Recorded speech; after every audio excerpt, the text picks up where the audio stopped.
Welcome back to the Mooky Chilson channel, and you are looking live at another cue card. This is an outline, a rundown of what we're going to talk about in the order in which we're going to discuss it, and this is a Mooky Chilson World Headquarters Awesome-splosion episode.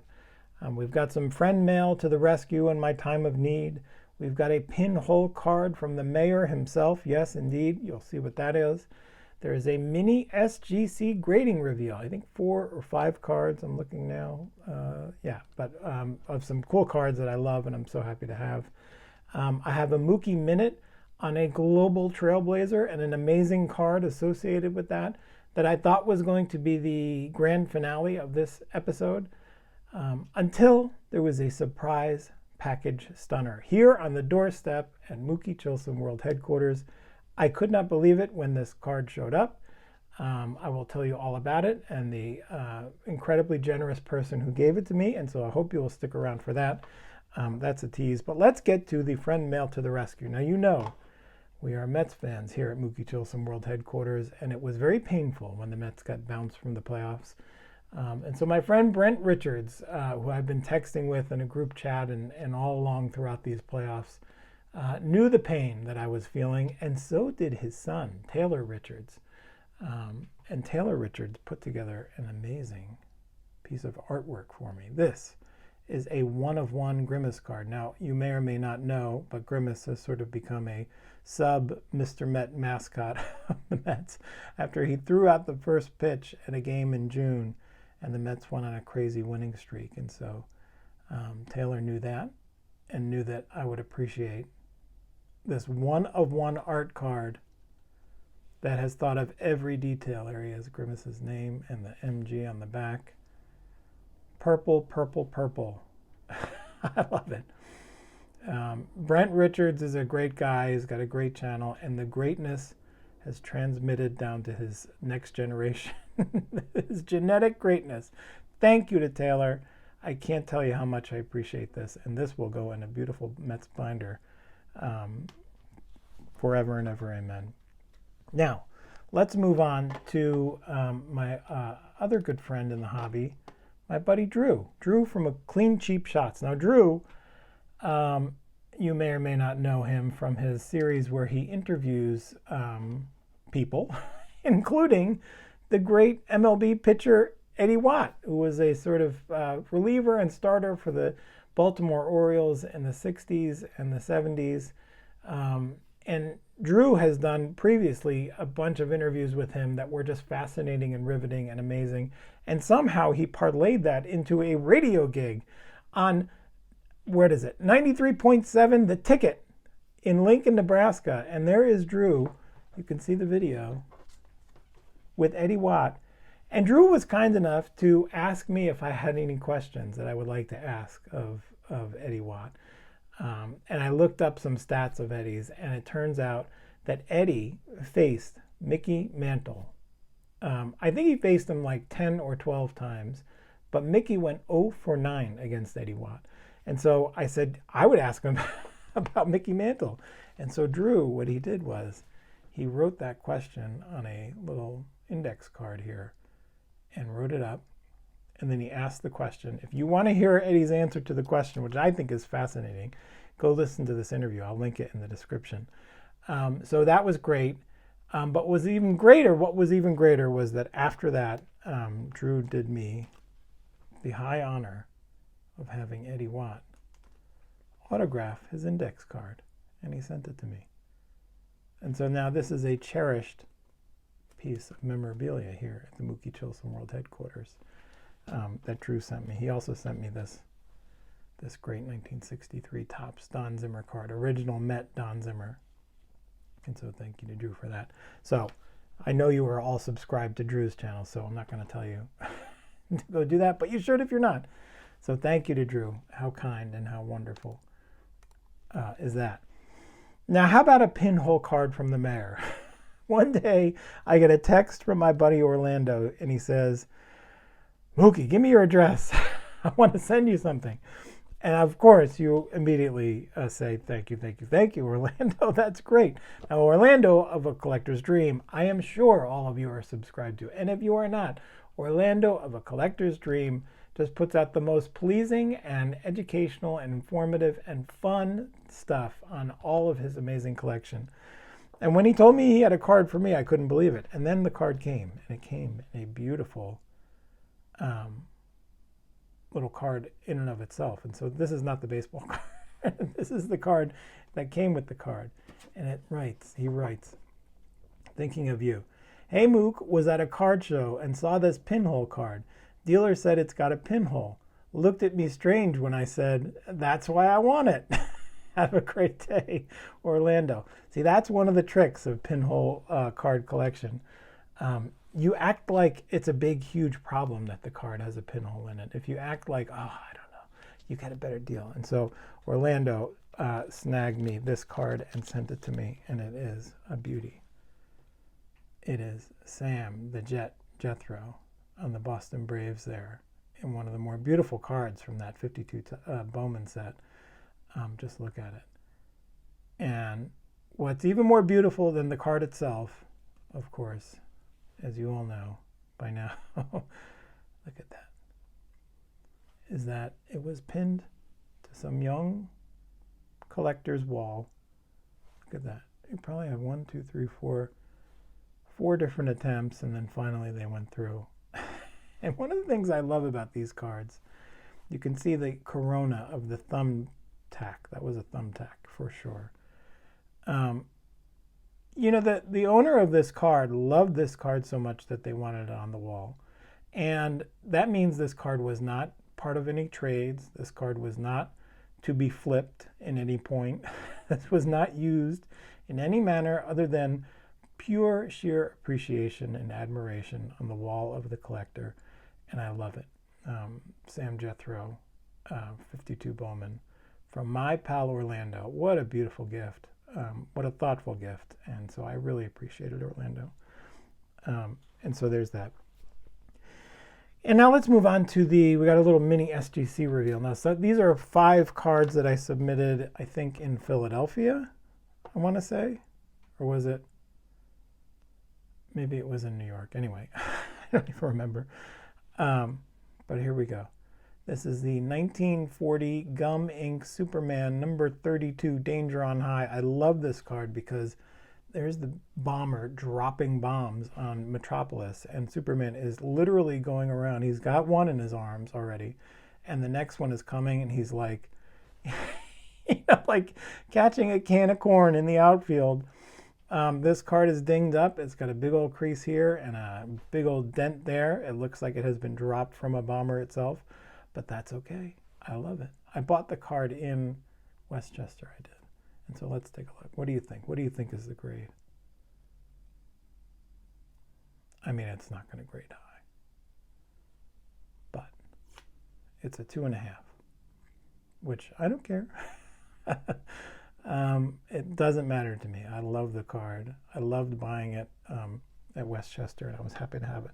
Here's, speaking of superheroes, here is SpiderMan. This is the first ever appearance of SpiderMan, the 1966 Donruss Marvel Superheroes card. It is a puzzle back, and the puzzle he's got is Daredevil. You can see some creasing there. So this is not a high-grade card either.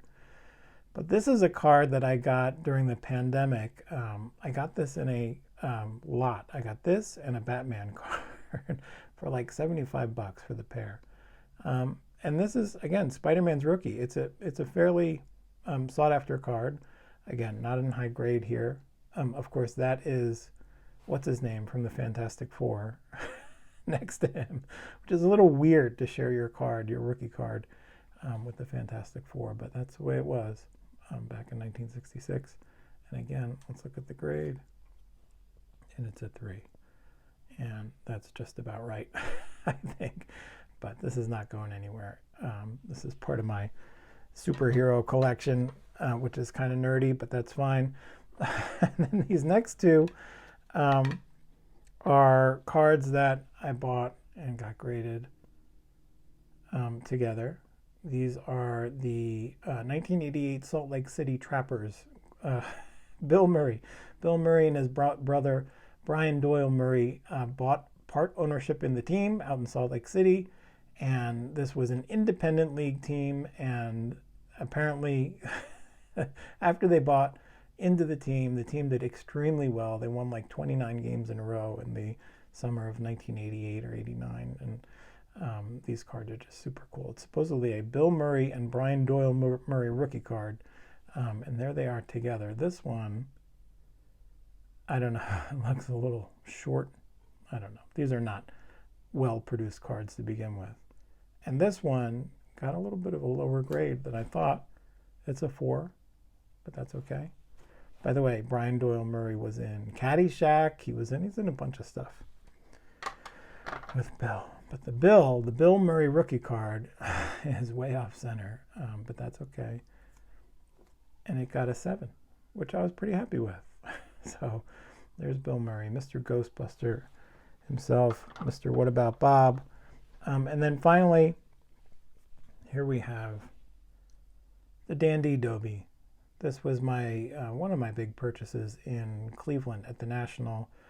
I forgot to get it graded as I was leaving the National, which was fine, because I just wanted it in case. Frankly, I want it so that I can put it in the museum and have it on a shelf with the rest of my Dobby cards. And this has a sizable crease. Again, this came in a bag of potato chips, Dandy potato chips. And you can see on the back there is some grease and grease stains, which are very, very common on these. None of these get high grades. But the centering is very nifty, and the color is very vibrant. And I was wondering what they would do with it, and they gave it any guesses? They gave it a 3, which is cool. So I was happy about that. And so that concludes our SGC Reveal. And speaking of Larry Dobby, he is the subject of this week's Mooky Minute. And we all know Larry Dobby as the trailblazing outfielder for the Cleveland Indians in 1947, following Jackie Robinson into Major League Baseball. Larry was also the second African-American man to manage a Major League Baseball club a few decades later. But he wasn't done trailblazing there. And so that's what this story is about. You could see Larry there next to Roy Campanella, Don Newcomb, and Jackie Robinson. And in the middle there, Larry and Don were friends. They were New Jersey boys. They grew up, Don in Newark and Larry in Paterson. And they both played for the Newark Eagles and won a championship for the Newark Eagles in 1946. And then they played against each other in the major leagues here in an all-star game, I presume. But when both their careers were over in 1962, Don, who had done some barnstorming in Japan with the Brooklyn Dodgers, decided he was going to go over there and try and play baseball. And he decided he would like to have his buddy, Larry Dobby, go along with him.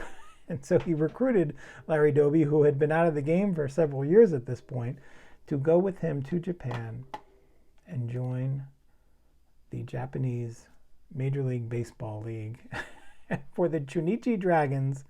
There he is, number 7, Larry Dobby, and number 36, Don Newcomb.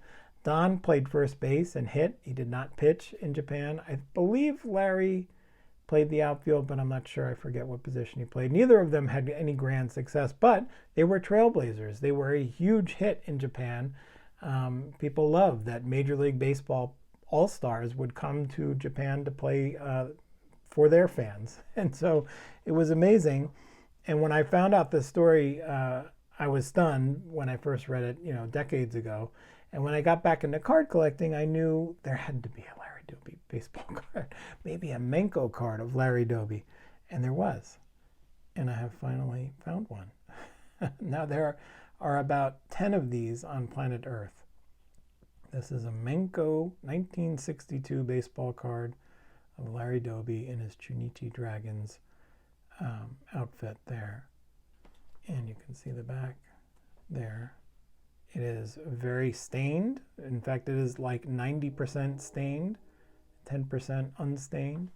But again, there are so few of these on planet Earth that when I saw this pop up on eBay, I basically couldn't sleep without clicking the buy it now, and so I bought it. The only other copy of this that I saw was at the National, and it had a $2,000 price tag on it, and so I knew that the way under $2,000 price tag for this one was good, particularly because it has a chewed out corner, and again, it's totally stained. But I'm so thrilled to have this card because, again, it commemorates Larry Doby's trailblazing